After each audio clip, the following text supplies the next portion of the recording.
اس وقت متحدہ عرب امارات میں 7، پاکستان میں 8، بھارت میں 8:30، بنگلہ دیش میں 9 اور انگلینڈ میں سہ پہر کے 3 بجا چاہتے ہیں۔ پیش خدمت ہے حالات حاضرہ کا پروگرام سیربین۔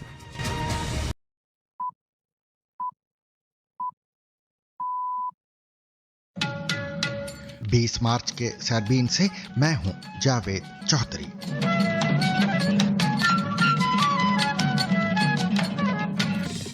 ایران اور اسرائیل کے درمیان کشیدگی میں اضافہ، ہلاکتوں کی تعداد بڑھ گئی۔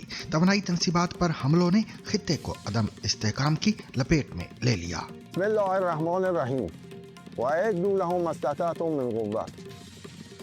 چند روز پیش شنیده شد ترامپ در اظهار نظراتش پیشنهاد حمله زمینی داده۔ ما سالیان سال منتظر یه همچین لیگی هستیم۔ تباہی کے درمیان امید، سنیے تہران کے متاثرین کی انکہی داستانیں۔ کیا تم جانتے ہو کہ ہمارے آسمان اور باقی دنیا کے آسمان میں کیا فرق ہے؟ وہ رات کو ستاروں کے نیچے سوتے ہیں اور ہم راکٹوں کے نیچے سوتے ہیں۔ دونوں آسمان روشنی دیتے ہیں لیکن روشنی مختلف قسم کی ہے۔ ہم صرف اتنا کر سکتے ہیں کہ کم از کم ان مارچوں میں شرکت کریں، اپنی بیعت کی تجدید کریں اور امریکہ اور اسرائیل کو ثابت کریں کہ ایرانی قوم ایک عظیم قوم ہے۔ اسرائیلی وزیر اعظم کا کہنا ہے کہ ہم نے امریکہ کو ایران کی جنگ میں نہیں گھسیٹا۔ صدر ٹرمپ کی درخواست پر مستقبل کے حملے روکے ہیں۔ Israel acted alone against the Slawiya gas compound. Fact number 2, President Trump asked us to hold off on future attacks, and we're holding it. امریکہ کے اتحادی ممالک آبنائے ہرمز کو محفوظ بنانے کے لیے مدد کو تیار۔ So we're working with all of our allies, including our European partners, to bring together a viable collective plan that can restore freedom of navigation in the region as quickly as possible. یوکرینی صدر کا کہنا ہے کہ ایران میں جاری جنگ کے اثرات یوکرین کی جنگ پر نہایت منفی ثابت ہوں گے۔ میں بڑی شدت سے محسوس کر رہا ہوں اس جنگ کا یوکرین کی صورتحال پر برا اثر پڑے گا۔ بدقسمتی سے امریکہ کا دھیان یوکرین سے مشرق وسطی پر چلا گیا ہے۔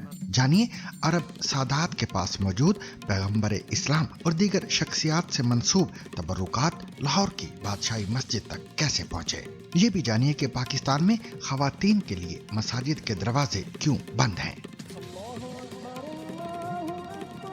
اذانوں کا ٹائم تو ہو گیا ہے، اب دیکھتی ہوں کہ کسی مسجد میں عورتوں کی مخصوص جگہ ہے جہاں میں تراویحیں پڑھ سکتی ہوں یا نہیں۔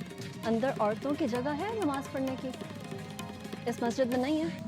اوکے، شکریہ۔ جانیے بھارتی شہر کونکن کے مسلم پکوان کیوں مشہور ہیں۔ بر صغیر ہند و پاک میں جب بھی مسلم کھانوں کی بات ہوتی ہے تو ذہن میں پلاؤ، قورمہ، بریانی، کباب، سوئیاں، شاہی ٹکڑے جیسے انواع و اقسام کے کھانے آتے ہیں، لیکن کیا آپ نے کبھی ساندن، ساکھرولی، دودھیری، کھجوری، ہلدوانی اور اکرا جیسے کھانے کھائے، دیکھے یا سنے ہیں؟ مزید جانیے کہ کیا نیند میں چلنا اور باتیں کرنا کسی بیماری کی علامات ہیں۔ اس کے علاوہ مزید خبریں اور تجزیے بھی آج کے سیربین میں شامل رہیں گے، مگر ہمیشہ کی طرح پہلے اہم عالمی خبروں کا خلاصہ۔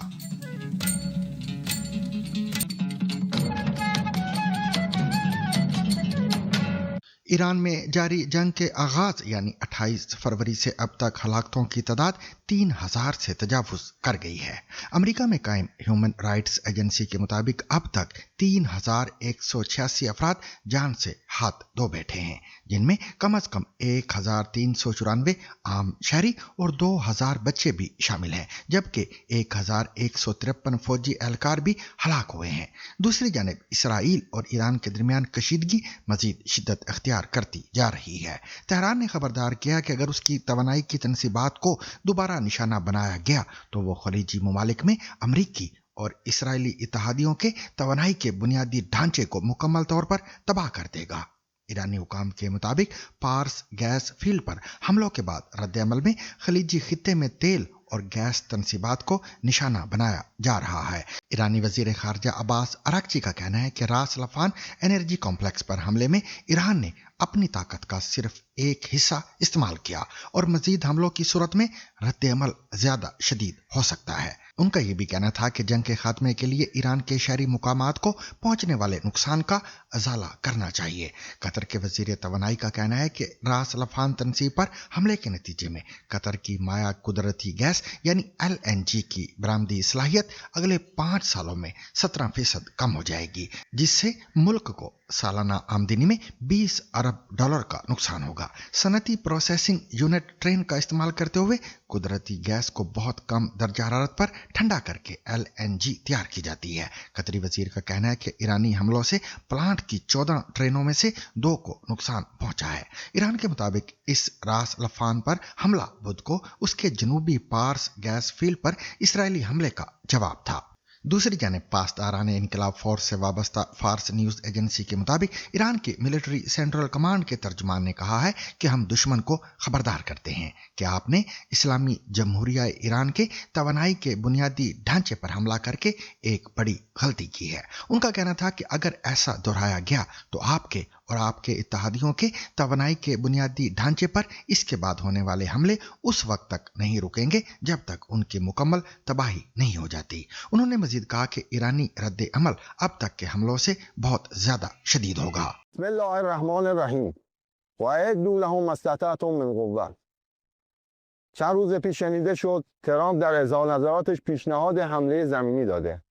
ما سالیان سال منتظر یه همچینی هستیم. उधर अमेरिका के सदर डोनाल्ड ट्रंप ने कहा है कि खित्ते में अमेरिकी जमीनी फौज भेजने का कोई मंसूबा नहीं, ताहम अमेरिकी कार्रवाइयां जारी रहेंगी। अमेरिकी सेंट्रल कमांड यानी सेंटकॉम का कहना है कि उसने ईरान के शहर करज में ईरानी हुकूमत की जमीन से जमीन तक मार करने वाली मिसाइल फैक्ट्री को तबाह कर दिया है। सेंटकॉम के मुताबिक ये फैक्ट्री बैलिस्टिक मिसाइलों की तैयारी के लिए इस्तेमाल होती थी, जो अमेरिकियों, पड़ोसी ममालिक और तिजारती जहाज रानी के लिए खतरा थी। खित्ते में तवानाई के मराकज भी हमलों की जद में है। कुवैत की मीना अल अहमदी रिफाइनरी पर ड्रोन हमले के बाद मुतअद्दिद यूनिट्स बंद कर दिए गए हैं, ताहम जानी नुकसान की इतला नहीं मिली। इसके अलावा सऊदी अरब में भी 5 ड्रोन मार गिराए गए हैं। ईरान ने आबनाए हुर्मुज से गुजरने वाले जहाजों पर टोल टैक्स आयद करने की तजवीज पर भी गौर करना शुरू कर दिया है। ईरानी पार्लियामेंट में हुकूमती नुमाइंदा सुमैया रफी ने कहा कि कानून साज आबनाए हुर्मुज से गुजरने वाले बहरी जहाजों पर टोल टैक्स नाफिज करने की तजवीज पर गौर कर रहे हैं। खबर रसा इदारे इसना के मुताबिक रफी ने तेहरान के वालिया सर स्क्वायर में एक अवामी इज्तिमा से खिताब करते हुए कहा कि ईरान के पास आबनाए हुर्मुज की हिफाजत और मुल्क की मफादात के तहफ़्फ़ुज़ को यकीनी बनाने का पूरा इख्तियार है। उनका कहना था कि हमने अपने दुश्मनों को उनकी साबिका आसाइशों से महरूम कर दिया है और अब वो इस हकीकत को कबूल करने से कासिर हैं। तेहरान से 3 ज़राए ने BBC फारसी को बताया है कि उन्होंने 1 घंटा कबल कई धमाकों की आवाज़ें सुनी हैं। ये धमाके इसराइल की जानिब से ईरानी दारुल-हुकूमत पर हमलों की नई लहर शुरू करने के ऐलान के फौरन बाद हुए हैं। इसराइली फौज की जानिब से जारी एक बयान में कहा गया है कि वो ईरान में सरकारी इंफ्रास्ट्रक्चर को निशाना बना रहे हैं। ईरानी मीडिया के मुताबिक तेहरान में फिजाई दिफाई निज़ाम को फाल कर दिया गया है।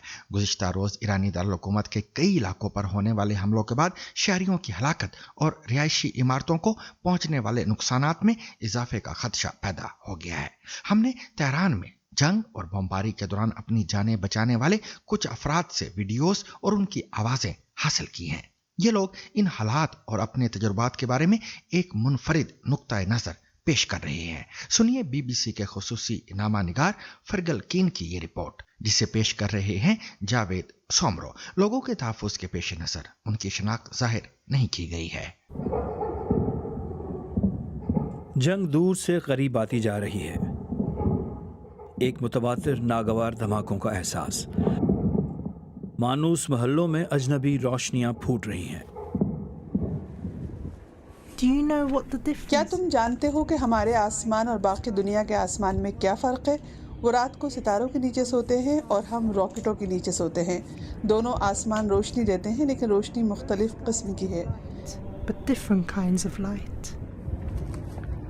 बारान एक कारोबारी खातून है। रियासती जबर में ज़िंदगी गुजारती एक आवाज़। वो अपने फ्लैट में महसूर हैं, बाहर निकलने से डरती है। ہم نے ان کے تحفظ کے لیے ان کا نام اور آواز تبدیل کر دی ہے۔ ان راتوں میں جب وہ یہاں سے بمباری کرتے ہیں آپ دھواں اور وہ جگہ دیکھ سکتے ہیں جس پر بمباری کی گئی ہے۔ مجھے اپنے کل سے ڈر لگتا ہے۔ آج میں کسی طرح بچ گئی ہوں، لیکن میرا کل کیا ہوگا؟ کیا میں کل بھی زندہ رہوں گی؟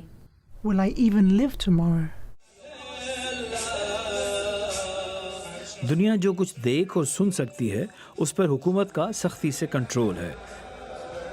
ریاستی نگراں ہر جگہ موجود ہیں۔ صرف سرکاری بیانیہ ہی عوامی بیانیہ ہے۔ ہم صرف اتنا کر سکتے ہیں کہ کم از کم ان مارچوں میں شرکت کریں، اپنی بیعت کی تجدید کریں اور امریکہ اور اسرائیل کو ثابت کریں کہ ایرانی قوم ایک عظیم قوم ہے۔ رات ہوتے ہی حکومت کے حامی سڑکوں کا کنٹرول سنبھالتے ہیں۔ یہ قافلہ تہران کے ایک اپارٹمنٹ کی کھڑکی سے دیکھا گیا۔ اب میں سڑکوں پر لوگوں کے گروہ دیکھ رہا ہوں جو بالکل بھی ہم میں سے نہیں ہیں۔ یہ وہ لوگ ہیں جو حکومت کی حمایت کرتے ہیں اور جنہوں نے حقیقت میں سڑکوں کو ہم سے چھین لیا ہے۔ علی کی بھی شناخت اور آواز بدل دی گئی ہے۔ بہت سے لوگوں کی طرح ان کے بھی جذبات جنگ کی وجہ سے الجھ گئے ہیں۔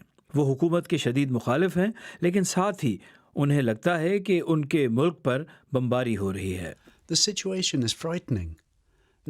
صورتحال خوفناک ہے۔ اب تقریباً 2 ہفتوں کے بعد جب میں اپنے رشتہ داروں کو دیکھتا ہوں، مجھے مستقبل کے لیے امید اور خوف دونوں نظر آتے ہیں۔ خوف ہے کہ آپ کے ملک کے آسمانوں پر دشمن قوتوں کا کنٹرول ہے، لیکن ساتھ ہی لوگوں کے دلوں میں ہمیشہ ایک امید پیدا ہوتی ہے۔ ایسا نہیں ہے کہ ہم امریکہ یا اسرائیل کا ساتھ دے رہے ہیں، بلکہ صرف یہ امید ہے کہ ایک لمحے کے لیے ایسا ہو سکتا ہے کہ ایرانی عوام کے لیے کچھ ایسا ہو جائے جس سے موجودہ حکومت کا خاتمہ ہو جائے۔ یہ وہ منظر ہے جسے تہران کے لوگ جنگ شروع ہونے سے پہلے کی شام تک جانتے تھے۔ اب ویلنجاک بام پارک بند ہے۔ نیچے کا شہر ایک ایسی جگہ بن گیا ہے جس میں چھپنے اور امید پر قائم رہنا ہی بس آپ کے اختیار میں ہے۔ جنگ صرف بموں کی نہیں ہے۔ یہ جنگ جلد ختم نہیں ہوگی کیونکہ یہ جنگ ہمارے گھروں کے اندر، ہمارے خاندانوں کے اندر ہے۔ جنگ ہمارے خون میں داخل ہو کر ہماری زندگیوں میں داخل ہو چکی ہے۔ 6000 سال پرانے شہر کے شہری امریکی اور اسرائیلی بموں، حکومت اور اس کے تشدد کرنے والوں سے خوف میں رہتے ہیں۔ خوف وہ واحد چیز ہے جو مسلسل ہے۔ اسرائیلی وزیر اعظم بنیامین نیتن یاہو کا کہنا ہے کہ 20 روز کی جنگ کے بعد اب ایران کے پاس نہ تو یورینیم کو افزودہ کرنے کی صلاحیت باقی رہی ہے اور نہ ہی بیلسٹک میزائل بنانے کی۔ جمعرات کے روز اپنے پیغام کے ابتدا میں انہوں نے عبرانی زبان میں بات کی، جس کا بعد میں انگریزی میں ترجمہ کیا گیا۔ ان کا کہنا ہے کہ ہم ان کی تمام صلاحیتوں کو مکمل طور پر کچل دیں گے۔ نیتن یاہو کا کہنا ہے کہ انہوں نے ایران کی صلاحیت کو اس حد تک تباہ کر دیا ہے کہ وہ اپنے منصوبوں کو پورا نہ کر سکے۔ You can't do revolutions from the air. That is true. You can't do it only from the air. You can do a lot of things from the air, and we're doing, but there has to be a ground component as well. There are many possibilities for this ground component, and I take the liberty of not sharing with you all those possibilities. اسرائیلی وزیر اعظم کا کہنا ہے کہ ایران کا منصوبہ اسرائیل میں ہزاروں عمارتوں کو منہدم کرنا تھا، لیکن اس کی بجائے عمارتیں لبنان اور خود ایران میں گر رہی ہیں۔ وہ کہتے ہیں کہ ہم مشرق وسطیٰ کو بدل دیں گے۔ میں آپ سے وعدہ کرتا ہوں، ان کے مطابق ایران اپنی طاقت میں کبھی اتنا کمزور نہیں رہا، جبکہ اسرائیل پہلے سے زیادہ مضبوط ہوا ہے۔ اس سوال کے جواب میں کہ جنگ کب تک چلے گی، نیتن یاہو کہتے ہیں کہ یہ اتنی ہی دیر چلے گی جتنی دیر ضروری ہو۔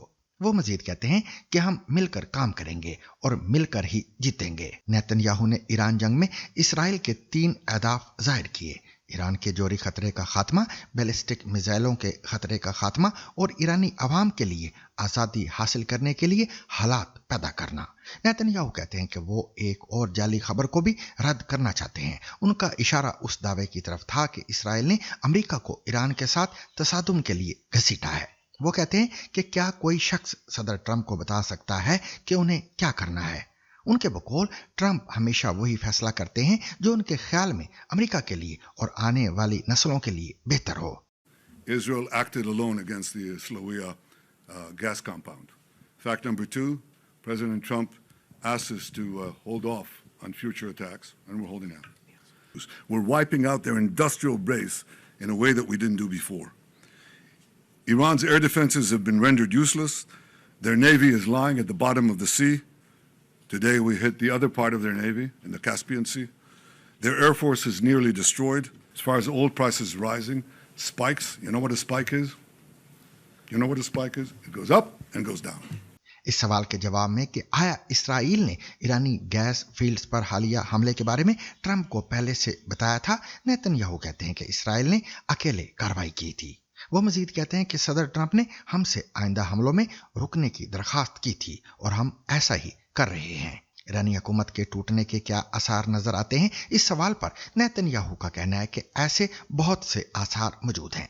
वो कहते हैं कि हम ऐसी सूरत हाल पैदा करने की कोशिश कर रहे हैं जिससे वो यानी ईरानी हुकूमत गिर जाए, लेकिन हो सकता है वो कायम रहे, हो सकता है ना रहे। अगर वो कायम रही तो अपनी कमजोर तरीन हालत में होगी। And that is that Israel somehow dragged the U.S. into a conflict with Iran. Does anyone really think that someone can tell President Trump what to do? Come on. President Trump always makes his decisions on what he thinks is good for America, and may I add, I think what is also good for future generations. इसी दौरान इस्राएली फौज का कहना है कि उसने रात गए जनूबी शाम में अहदाफ को निशाना बनाया है। इस्राएली फौज के मुताबिक उसने ये हमले जनूबी शाम के शहर अल सवेदा में दरूस आबादी के खिलाफ हमलों के जवाब में किए हैं। बयान में मजीद कहा गया कि शाम में दरूस आबादी को नुकसान पहुंचाने की किसी कोशिश को बर्दाश्त नहीं किया जाएगा और उनके दिफा के लिए काम जारी रखा जाएगा। इस्राएली फौज का कहना है कि जिन अहदाफ को निशाना बनाया गया है उनमें एक कमांड सेंटर और शामी हुकूमत से ताल्लुक रखने वाले एक फौजी कंपाउंड्स में रखा गया हथियारों का जखीरा शामिल है। दरूज शाम, लेबनान, इसराइल और मकबूजा गोलान की पहाड़ियों में मुकीम अरबी बोलने वाली एक मजहबी अकलियत है। दरूज अकीदा शिया इस्लाम की एक शाख है जिसकी अपनी मुनफरिद शनाख्त और अकायद हैं। बरतानिया, France, Germany, Italy, Holland, Japan और कनाडा के रहनुमाओं ने चंद घंटे कबल एक बयान जारी किया है। बयान में ईरान पर जोर दिया गया है कि वो अपनी धमकियों, बारूदी सुरंगें बिछाने, ड्रोन और मिसाइल हमलों और आबनाए हुर्मुज को बंद करने की दीगर कोशिशों को फौरी तौर पर बंद कर दे। बयान में आबनाए हुर्मुज से जहाजों की महफूज नकलो हमल को यकीनी बनाने के लिए की जाने वाली कोशिशों में हिस्सा डालने पर आमादगी का इजहार भी किया गया है। यह मुश्तरका बयान अमेरिकी सदर डोनाल्ड ट्रंप के उस बयान के बाद सामने आया है जिसमें उन्होंने नेटो ममालिक की जानिब से आबी गुजरगाह को महफूज बनाने में वाशिंगटन की मदद से इनकार को अहमकाना गलती करार दिया था। जापान के अलावा इस मुश्तरका बयान के तमाम दस्तखत कुनंदगान नेटो के रुकन ममालिक हैं। इन ममालिक ने तेल और गैस की तनसीबात समेत तमाम बुनियादी शहरी इंफ्रास्ट्रक्चर पर हमले फौरी तौर पर बंद करने का मुतालबा किया है। बयान में कहा गया है कि आबनाए हुर्मुज से होने वाली बैनुल अक़वामी जहाज रानी में ईरानी मुदाखलत बैनुल अक़वामी अमन और सलामती के लिए खतरा है। ताहाल ये वाज़ेह नहीं कि आबी गुजरगाह को महफूज बनाने की कोशिश क्या होगी। ताहम सोशल मीडिया वेबसाइट एक्स पर जारी एक बयान में इतालवी वज़ीर दिफा गैटो ने कहा कि ये जंगी मिशन नहीं है। You know who that is? Churchill. Winston Churchill. The late great Winston Churchill. And Barack Hussein Obama did not want his bust in this office. Did you know that? And Barack Hussein Obama sent that bust back to England. They didn't want it. And when I came in, I was asked if I wanted it. I said, absolutely, I want it. And I put it right there, Winston Churchill. And, unfortunately, Keir is not Winston Churchill. But ultimately, we have to reopen the Strait of Hormuz to ensure stability in the market. That is not a simple task. So we're working with all of our allies, including our European partners, to bring together a viable collective plan that can restore freedom of navigation in the region. Ukraine के सदर Vladimir Zelensky ने कहा कि उन्हें खदशा है कि Iran में जारी जंग के असरात यूक्रेन की जंग पर निहायत मनफी साबित होंगे। उन्होंने कहा कि रूस के साथ जंग के खात्मे के लिए अमन मुज़ाकरात मुश्किल से आगे बढ़ रहे हैं और बार बार मुअख्खर हो रहे हैं। इससे कबल बरतानवी पार्लियामेंट से खिताब करते हुए उन्होंने कहा कि ईरानी हुकूमत और व्लादिमीर पुतिन नफरत के मामले में भाई भाई दिखाई देते हैं। उन्होंने मजीद क्या कहा, सुनिए लॉरा क्योन्सबर्ग की इस रिपोर्ट में। یورپ کی سرحد پر ایک الگ جنگ کے شعلے بھڑک رہے ہیں، ہفتوں سے نہیں سالوں سے۔ چند روز پہلے ہی دارالحکومت کیف پر حملوں میں 4 افراد مارے گئے تھے۔ یوکرینی لیڈر ایک بار پھر مغربی ملکوں کا دورہ کر رہے ہیں۔ صدر زیلنسکی ان سے کہنے آئے ہیں، میں ابھی یہیں پر ہوں، ہماری جنگ چل رہی ہے۔ خطرہ یہ ہے شاید، جیسا کہ انہوں نے ہم سے کہا، کہ امریکہ کہیں اور دیکھ رہا ہے۔ میں بڑی شدت سے محسوس کر رہا ہوں اس جنگ کا یوکرین کی صورتحال پر برا اثر پڑے گا۔ بدقسمتی سے امریکہ کا دھیان یوکرین سے مشرق وسطی پر چلا گیا ہے۔ یہی وجہ ہے کہ ہماری سفارتی ملاقاتیں، سہ فریقی ملاقاتیں مسلسل ملتوی ہو رہی ہیں۔ اس کا ایک ہی سبب ہے، ایران کے ساتھ جنگ۔ آپ نے کہا کہ وہ ملتوی کی جا رہی ہیں، کیا ہو بھی رہی ہیں؟ صدر ٹرمپ کی توجہ ایران پر لگی ہوئی ہے۔ مذاکراتی گروپس آپس میں بات کر رہے ہیں۔ ہمارا گروپ امریکی گروپ سے روزانہ بات کرتا ہے، اور میں جانتا ہوں کہ امریکی روسیوں سے بھی روزانہ بات کرتے ہیں۔ ڈونلڈ ٹرمپ کے غصے کا تو انہیں پتہ ہی ہے۔ کوئی سال بھر پہلے ایک صدر کا سفارتی آداب بالائے طاق رکھ کر دوسرے پر سرعام اظہار برہمی، مگر اب برطانوی رہنما روزانہ تنقید کی زد میں ہیں۔ You see that man right there? You know who that is? Churchill. That's the late great Winston Churchill. You know, unfortunately, Keir is not Winston Churchill. شاید ایک اہم اتحاد میں ایک خطرناک شگاف، جس کا نقصان صرف امریکہ اور برطانیہ کو ہی نہیں، یوکرین کو بھی پہنچ سکتا ہے۔ آپ کے خیال میں کیا صدر ٹرمپ اور ان کے اقدامات نے دنیا کے لیے مزید خطرات پیدا کر دیے ہیں؟ میں ٹرمپ سے نہیں کہہ سکتا کہ وہ کیا کریں۔ برطانوی وزیر اعظم کیئر سٹارمر یقیناً ایک ذہین اور سلجھے ہوئے پارٹنر ہیں۔ ہمیں معلوم ہے جذبات سب میں ہوتے ہیں، الگ الگ۔ میرے خیال میں کیئر سٹارمر صدر ٹرمپ سے رابطے میں ہیں، وہ ان سے مل کر تعلقات کو پرانی ڈگر پر لا سکتے ہیں۔ کیا صدر ٹرمپ اور ان کے اقدامات نے دنیا کے لیے مزید خطرات پیدا کر دیے ہیں؟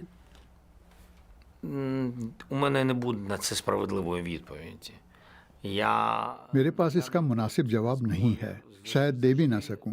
میں حقیقت پر مبنی بات کرتا ہوں، نہ کہ تصورات پر مبنی۔ میرے خیال میں اس سے نیٹو اتحاد کمزور ہوگا۔ میری دلی خواہش ہے کہ صدر ٹرمپ کیئر سٹارمر اور اہم ملکوں سے ملیں اور مشترکہ موقف اپنائیں۔ مشترکہ موقف؟ محض 7 تصویریں کھنچوانے سے دنیا کے تنازعات ختم نہیں ہوں گے۔ پاکستان کے شہر لاہور کی بادشاہی مسجد میں محفوظ تبرکات مقدسہ صرف مذہبی عقیدت ہی نہیں بلکہ ایک طویل تاریخی سفر کی داستان بھی ہے، جو عرب دنیا سے شروع ہو کر مختلف سلطنتوں سے گزرتے ہوئے لاہور تک پہنچی۔ ابتدا میں یہ تبرکات عرب کے سادات اور دمشق اور قسطنطنیہ کے قاضیوں کے پاس محفوظ تھے۔ پھر 1401 میں تیمور نے دمشق فتح کیا اور 1402 میں قسطنطنیہ کے حکمران کی جانب سے ملنے والے تحائف میں یہ تبرکات بھی شامل ہو گئے۔ یہ تبرکات بعد ازاں ظہیر الدین بابر تک پہنچے، جو 1526 میں انہیں بر صغیر لے آئے۔ مغل دور میں یہ شاہی خزانے کا حصہ رہے۔ مغل سلطنت کے زوال کے بعد احمد شاہ ابدالی کے حملوں کے دوران یہ تبرکات شاہی خاندانوں کے ساتھ ادھر ادھر منتقل ہوتے رہے۔ آخرکار ملکہ زمانی نے انہیں جموں لے جا کر ایک تاجر کے پاس رہن رکھ دیا۔ بعد میں یہ تبرکات مقامی معززین شاہ محمد بازا اور پیر محمد چٹھا کو منتقل ہوئے، جنہوں نے انہیں آپس میں تقسیم کر لیا۔ سکھ حکمران مہاراجہ رنجیت سنگھ کے والد مہا سنگھ نے رسول نگر پر قبضے کے بعد یہ تبرکات دوبارہ حاصل کیے۔ بعد میں یہ مختلف سکھ حکمرانوں کے خزانے میں منتقل ہوتے رہے، جن میں شیر سنگھ اور ہیرا سنگھ شامل ہیں۔ 1849 میں برطانیہ کی حکومت نے پنجاب پر قبضہ کیا تو یہ تبرکات بھی ان کے کنٹرول میں آ گئے، تاہم انہیں لاہور قلعے میں ہی محفوظ رکھا گیا۔ بعد میں ان تبرکات کو عوامی توجہ حاصل ہوئی اور ان کے بارے میں مختلف تجاویز بھی سامنے آئی، حتیٰ کہ انہیں انگلستان منتقل کرنے کی بات بھی ہوئی۔ بالآخر 1883 میں یہ تبرکات انجمن اسلامیہ لاہور کے ذریعے باقاعدہ طور پر مسلمانوں کے حوالے کیے گئے اور بادشاہی مسجد میں رکھ دیے گئے، جہاں آج بھی یہ محفوظ ہیں۔ آج یہ تبرکات نہ صرف مذہبی عقیدت کا مرکز ہیں بلکہ تاریخ، तहजीब और बैनुल मज़ाहिब हम आहंगी की अलामत भी समझे जाते हैं। रोज़ाना हज़ारों अफराद यहाँ आकर इनकी ज़ियारत करते हैं, जबकि ये मुकाम पाकिस्तान में इस्लामी विरसे की एक अहम निशानी भी बन चुका है। सामीन, पाकिस्तान में आज रमज़ानुल मुबारक का आखिरी रोज़ा था।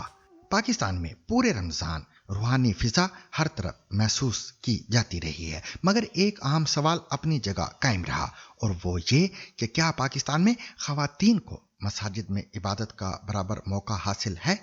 मुल्क भर की बेशतर मसाजिद में ख़वातीन के लिए अलहदा जगह मौजूद नहीं, जिसके बाइस वो तरावी और दीगर इबादत घरों तक महदूद रखने पर मजबूर हैं।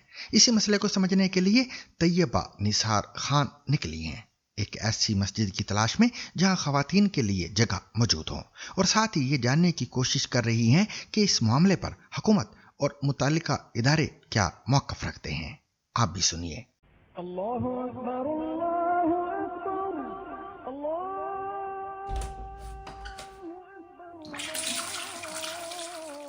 मैंने पिछले साल के रमज़ान बरतानिया में गुजारे, और वहाँ जो एक बात मुझे बहुत अच्छी लगी वो ये थी कि हर मस्जिद में ख़वातीन के लिए जगह मखसूस थी, और औरतें बड़ी तादाद में नमाज और तरावी के लिए मस्जिद जाती हैं।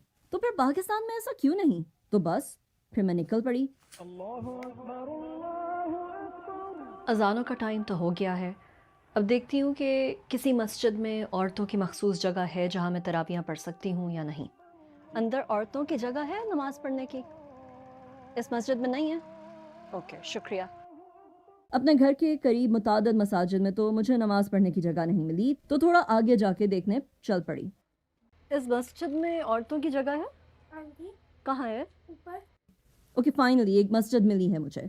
ये कह रहे हैं यहाँ ख़वातीन के लिए अलहदा जगह है ऊपर। अच्छा, तो ये जगह है और यहाँ कुछ ख़वातीन हैं भी। पाकिस्तान जैसे मुल्क में जहाँ 95% से ज़ायद आबादी मज़हब इस्लाम को फॉलो करती है, वहाँ मसाजिद में ख़वातीन का जगह ना होना समझ से बाहर है, और ऐसा सिर्फ मैं महसूस नहीं करती। मर्दों के लिए तो बहुत स्पेस, मगर ख़वातीन के लिए उनको वहाँ पे स्पेस नहीं मिल रही कि ख़वातीन वहाँ पे सुकून से पढ़ सकें, या अगर उनके साथ बच्चे भी आ रहे हैं तो कोई वो जगह नहीं है कि वो बच्चों को अपने को वहाँ पे वो रख दें, फिर वो बीच में मसले मसाइल। जिन मसाजिद में ख़वातीन के लिए जगह है भी, वो अक्सर इनके घरों से बहुत दूर है। 20 से 25 मिनट मुझे रोज़ाना की ट्रैवलिंग में लग जाते हैं तरावी पे आते हुए, और प्रॉपर सिस्टम में मर्दों के लिए तो प्रॉपर वहाँ जामिया मस्जिद हैं, 2-3 मस्जिद हैं मेरे घर के पास, लेकिन लेडीज़ के लिए कोई भी इंतज़ाम ही नहीं है। और मायूब भी समझा जाता है क्योंकि मोस्टली मर्द हजरात जा रहे होते हैं, तो आप पीछे इस सफ़ में खड़े भी नहीं हो सकते ऐसे, क्योंकि बाकायदा सिस्टम ही नहीं वहाँ पे, सेटअप ही नहीं लगा हुआ, औरतों के लिए कोई पर्दे का सिस्टम भी नहीं है। तो फिर घर वाले हजरात जो हैं वो भी नहीं मानते कि आप जा सकें, या प्रेफर भी नहीं करते जाना।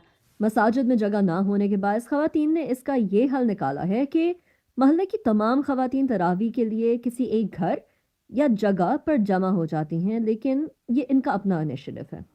ख़वातीन बहुत सारे कामों के लिए घर से तो बाहर निकलती हैं, वर्किंग वुमेंस हैं, और वैसे ही घरों में जो है उनके इतने मसाइल हैं कि उन्हें किसी न किसी काम के लिए घर से बाहर निकलना पड़ता है। तो इसके लिए बहुत ज़्यादा ज़रूरत है कि उन्हें एक ऐसा इन्वायरमेंट दिया जाए जहाँ पर वो एक दूसरे से मिलें, और उनकी एक रूहानियत का माहौल उन्हें मिल सके, एक दूसरे से सीख सकें, जिसको हम कम्युनिटी गैदरिंग भी कह सकते हैं। तो यहाँ पर हमने जो तरावी को स्टार्ट किया, उसका अहम मकसद ही ये था कि ख़वातीन आपस में एक दूसरे से मिलें, एक दूसरे से सीखें, और उनको भी उसी तरीक़े के मौक़े मिलें जिस तरीके से मर्दों को मौक़े मैसर हैं। गवर्नमेंट तक ये पहुँचाए कि ख़वातीन के लिए भी कि जैसे मर्द हजरात के लिए वहाँ पे इंतज़ाम वो किया जाता है कि चेयर्स और वो सारा कुछ, वो सब वहाँ पे ख़वातीन को वो प्रोवाइड नहीं करते। उनका जो रास्ता जो एंट्रेंस का है वो मर्द हजरात से डिफरेंट हो, ताकि ख़वातीन के आने जाने के लिए कोई प्रॉब्लम ना हो, क्योंकि अक्सर जो मर्द हजरात है वो ये एतराज़ करते हैं कि एक ही रास्ता होता है एंट्रेंस का, जिसकी वजह से ख़वातीन को वो परमिशन नहीं देते कि वो तरावी की जो इबादत है वो मस्जिदों में जाकर अदा कर सके। तो पाकिस्तान में हर मस्जिद में ख़वातीन के लिए मखसूस जगह क्यों नहीं? ابھی ہم بات کریں گے وفاقی وزیر مذہبی امور سے اور ان سے پوچھیں گے کہ عورتوں کی نماز پڑھنے کی کوئی جگہ بنائی جا رہی ہے یا نہیں بنائی جا رہی ہے، اور کوئی قانون سازی ہو رہی ہے کہ مساجد کی انتظامیہ کو بولا جائے کہ ان کی مخصوص جگہ بنائی جائے۔ جہاں خواتین کی نماز کے لیے جگہ وہ چند ایک مساجد ہیں اور ایگزیکٹ اس کا اندازہ نہیں لگتا، کتنے 6-7 ہوں گی، اس سے زیادہ نہیں ہے، لیکن کل اسلام آباد میں چھوٹی بڑی 1300 اور اس میں میرے پاس تھا 1331 مساجد ہیں، اور ریاست کی ذمہ داری ہے کہ ان کو فیسیلیٹیٹ کرے، لیکن اس طرح کا کوئی قانون نہیں بنا جو کہ کسی مساجد میں یا جو وہاں پر ان کی کمیٹی ہوتے ہے اس پر یہ لازم قرار دیا جائے کہ ہاں جی خواتین کے لیے علیحدہ مختص جگہ نماز کے لیے بنائی جائے۔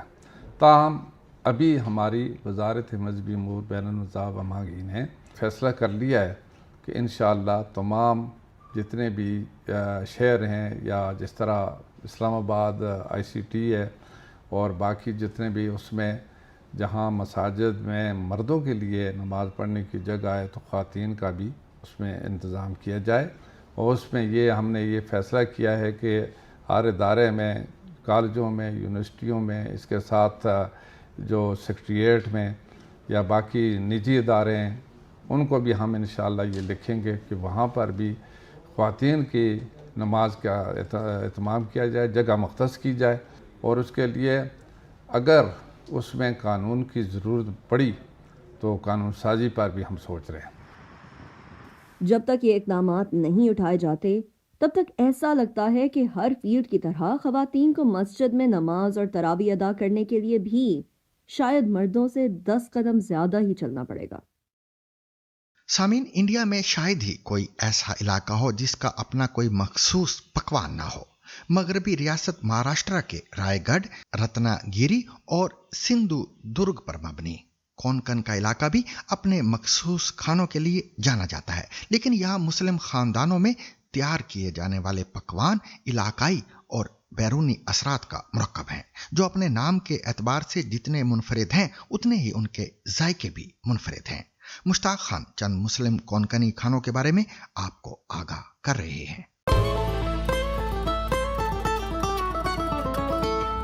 بر صغیر ہند و پاک میں جب بھی مسلم کھانوں کی بات ہوتی ہے تو ذہن میں پلاؤ، قورمہ، بریانی، کباب، سیویاں، شاہی ٹکڑے جیسے انواع و اقسام کے کھانے آتے ہیں، لیکن کیا آپ نے کبھی ساندن، ساکھرولی، دودھیری، کھجوری، ہلدوانی اور اکرا جیسے کھانے کھائے، دیکھے یا سنے ہیں؟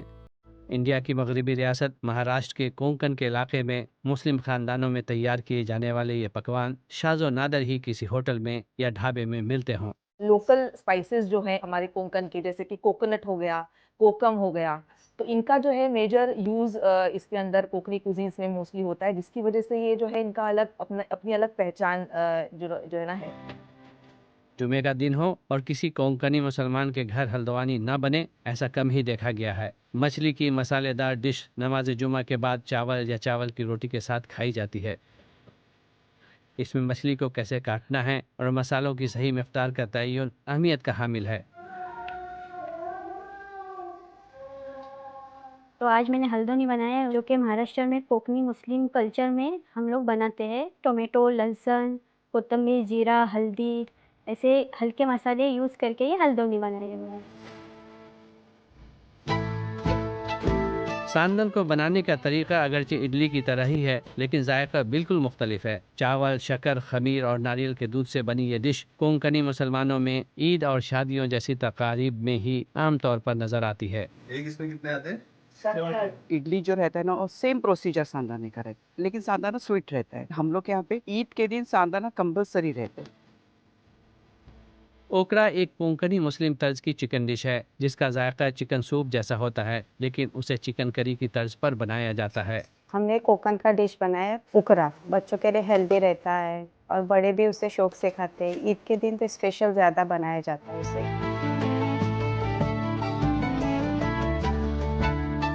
جالی دار سکھرولی جتنی دلکش نظر آتی ہے اتنی ہی اسے بنانے میں مہارت بھی چاہیے۔ چاول کے آٹے، چینی اور الائچی سے بنی یہ انوکھی ڈش مالپوئے کی طرح نظر آتی ہے، لیکن اس کا ذائقہ بالکل مختلف ہے۔ سکھرولی کا کیسے ہے، وہ اس کا ایک پرٹیکولر شیپ ہے، वो उसी शेप में ही पसंद किया जाता है और उसका बनाने का जो तरीका है ना, वही शेप आएगा तो खाने में भी मज़ा आता है।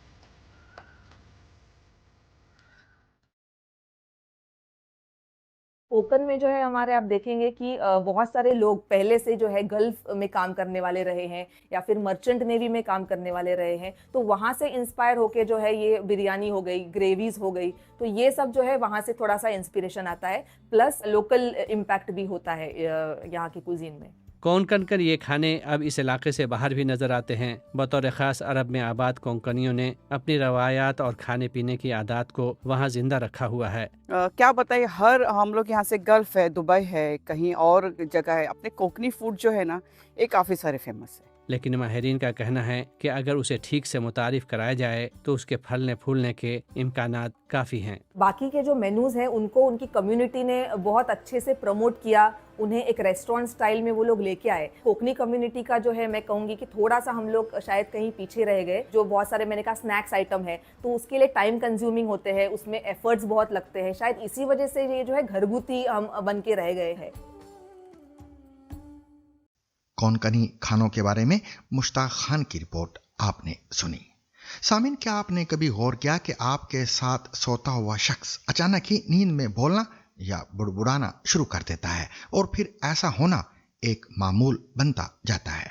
अंग्रेजी में इस कैफियत के शिकार लोगों को स्लीप टॉकर्स कहा जाता है। बाज़ औक़ात ये चीज़ें इतनी अजीब या ज़ाती होती हैं कि इनसे रिश्तों में गैर ज़रूरी तनाव या गलत फहमियाँ तक पैदा हो जाती हैं। इसे तिब्बी इस्तिलाह में सोमनिलो कोवा कहते हैं।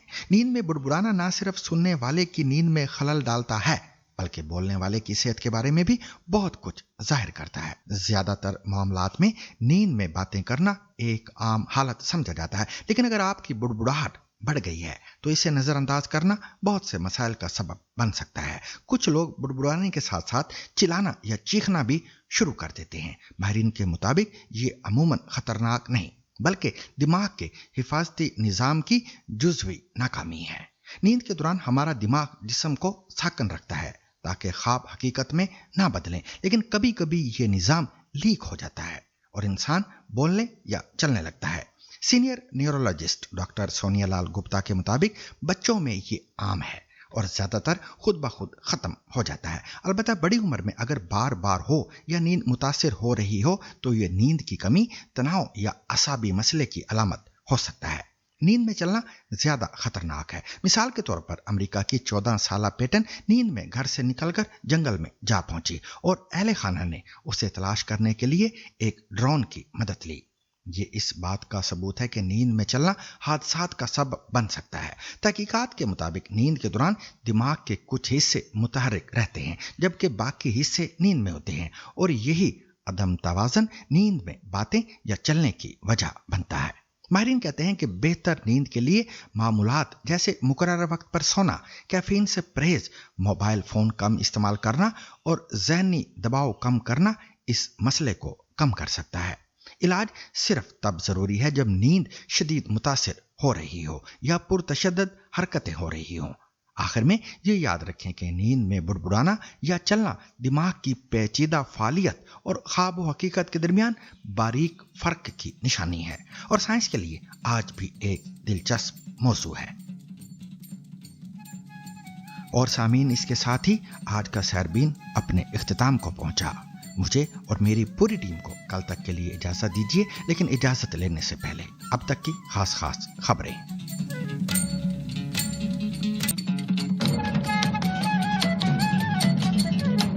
इसराइली फौज का कहना है कि वो ईरान के साहिली इलाके नूर पर हमले कर रही है। इसराइली दिफाई अफवाज के मुताबिक उन्होंने ईरानी दारुल-हुकूमत तेहरान के करीब वाक़ साहिली इलाके नूर में अहदाफ को निशाना बनाना शुरू कर दिया है। इसराइल ईरान के दारुल-हुकूमत तेहरान पर भी फ़ज़ाई हमले जारी रखे हुए हैं, जबकि ईरानी अवाम नए साल का जश्न नौरोज़ मना रहे हैं।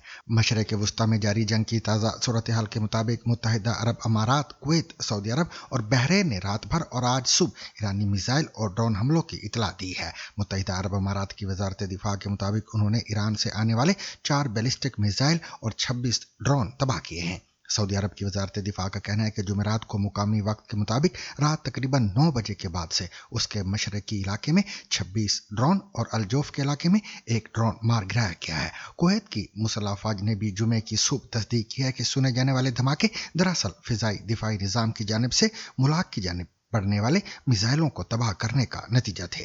बहरीन में हुकाम ने बताया कि ईरानी जारहियत के नतीजे में दिफाई निज़ाम की जानिब से फ़ज़ा में तबाह किए जाने वाले मिसाइलों का मलबा गिरने से एक कंपनी के गोदाम में लगने वाली आग पर काबू पा लिया गया है। ईरान ने बरतानिया को मुतनबे किया है कि अमरीका को बरतानिया के फौजी अड्डे इस्तेमाल करने की इजाज़त देना जारहियत में शिरकत तस्वुर किया जाएगा।